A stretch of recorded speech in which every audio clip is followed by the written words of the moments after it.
Bismillahirrahmanirrahim. Alhamdulillah rabbil alamin. Wassalatu wassalamu ala asyrafil anbiya'i wal mursalin wa ala alihi wa sahbihi ajma'in. Subhanaka la ilma lana illa ma 'allamtana innaka antal alimul hakim. Rabbi shrah li sadri wa yassir li amri wahlul 'uqdatam min lisani yafqahu qawli wa la hawla wa la quwwata illa billahil aliyyil azim. Allahumma salli ala sayyidina Muhammadin abdika wa rasulika nabiyil ummi wa rasulil barakatuh. Amma ba'd. Alhamdulillah.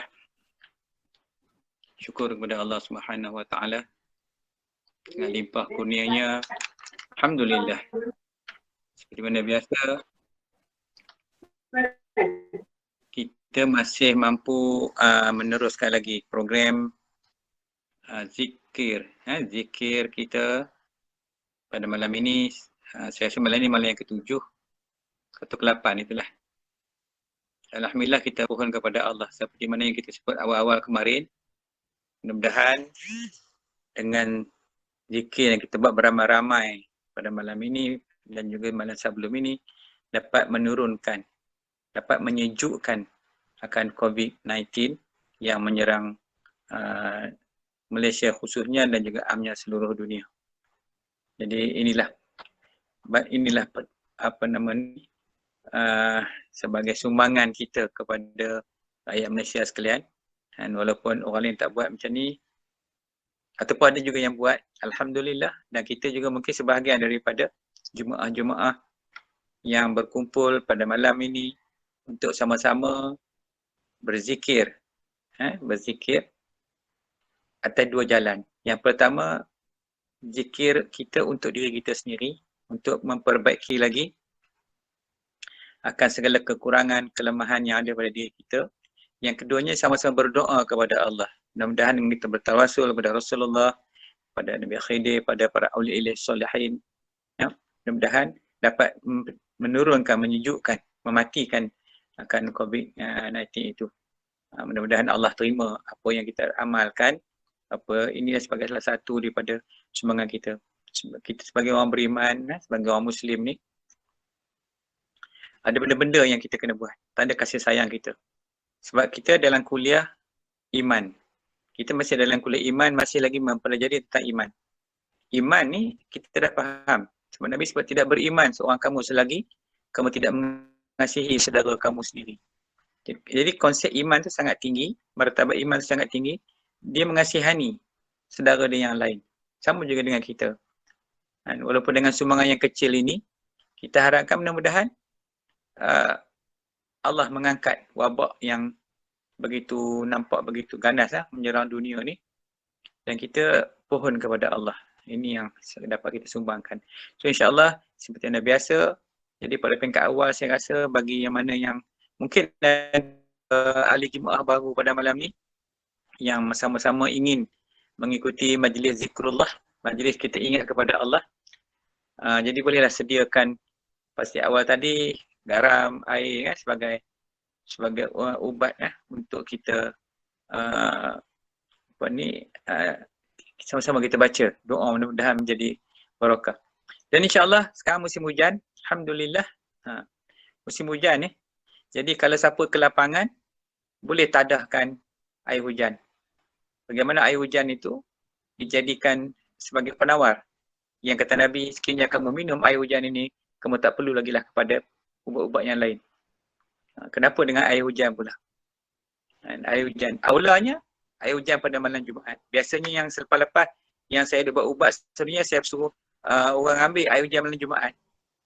Khamis tu masuk lepas maghrib tu tak ada air hujan malam Jumaat. Itu yang paling aula, paling utama sekali. Tapi kalau tak dapat, carilah air hujan malam lain. Nanti mungkin kita boleh doakan sekali. Cuma biar hujan tu sekejap, dalam 5 minit ke 10 minit baru tak ada air hujan tu. Tak ada. Dengan tak ada bawah zinc, tak ada tempat yang lapang untuk kita berubat nanti. Dia ada kafiat-kafiat dia nanti. Sebab itulah apa yang diajar oleh Jibril kepada Rasulullah SAW. Kerana kita kena maklum bahawasanya didatangkan hujan, diturunkan hujan itu dari langit, maknanya daripada syurga. Apa yang menyebabkan hujan itu turun? Hujan itu turun, tiap-tiap titisan air hujan yang turun itu dijaga, dibawa oleh satu malaikat. Cuba kita bayangkan tengok, malaikat yang membawa air hujan itu turun dari langit. Sampailah kepada kita. Kenapa tak barakah? Sebab tu kalau kita berjalan, kena hujan sikit-sikit tu, kita patut rasa syukur kepada Allah. Sebab air hujan tu rahmat. Dia turun daripada langit, daripada syurga. Bukan senang nak rasa air dalam syurga. Kan? Ambilkan air hujan tu. Ni sebab tu air hujan ni adalah ubat, sebesar ubat. Tapi orang tak faham lagi. Kalau Quran yang lama, saya nak cerita sikit. Kalau Quran yang dulu lah. Quranul Majid kan yang dulu-dulu punya Quran. Bahagian belakang Quran, bukan belakang. Bahagian depan Quran tu dia ada tulis tentang kaedah-kaedah tajwid dan sebagainya. Tetapi sebelum kita berjumpa dengan surah Al-Fatihah, ada satu ruangan yang ditulis tentang bagaimana menggunakan air hujan sebagai syifa. Untuk menggunakan air hujan sebagai ubat. Nanti insyaAllah nanti kita akan buat sama nanti. Jadi malam ni sekadar penerangan dulu. Dan lepas ni mungkin bolehlah kita tadah air hujan tu. Kan? Air hujan tu sama-sama mudah kita boleh jadikan sebagai penawar untuk diri kita dan juga ahli keluarga kita. Kan? Yang utama, kita niat penawar apa? Penawar bagi hati. Itu penawar bagi hati. Sebab hati ni dah teruk sangat rosak dah. Jadi kita kena tawarkan dia dengan doa-doa, dengan air hujan seperti mana yang disebutkan oleh Nabi SAW. Kita ambil balik sunnah macam mana nak buat kaedah-kaedah begini. Baik, seperti yang dah biasa, kita malam ni kita sambung lagi, kita teruskan dengan zikir kita, iaitu tentang salam, salam seperti yang biasa. Baik, suka saya sebelum kita mulakan, saya berkongsi sedikit lagi. Apa perasaan orang-orang yang sahabat-sahabat kita yang ada dalam jemaah ni, yang selepas tiap-tiap malam kita bagi salam kat Rasul, kan? Jadi simpanlah rahsia tu.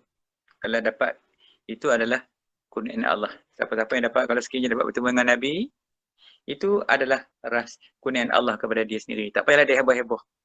So perkara macam ni memang kita pesan simpan. Takut jadi fitnah kalau kita cerita habis, semalam aku dah mimpi, tak payah. Kita simpan sebagai antara kita dengan Allah. Sebab apa? Nabi takkan berjumpa dengan kita selagi kita berada di dalam najis. Selagi kita berada di dalam hadas yang kotor. Selagi dalam jiwa yang kotor. Sehingga jiwa tu suci, barulah Rasul datang berjumpa kita. Sebab itulah orang yang bermimpi jumpa dengan Nabi ni sangat beruntung. Kerana Nabi kata apa? Sesiapa yang berjumpa dengan aku di dunia, walaupun dalam mimpi, dia akan berjumpa dengan aku di akhirat besok.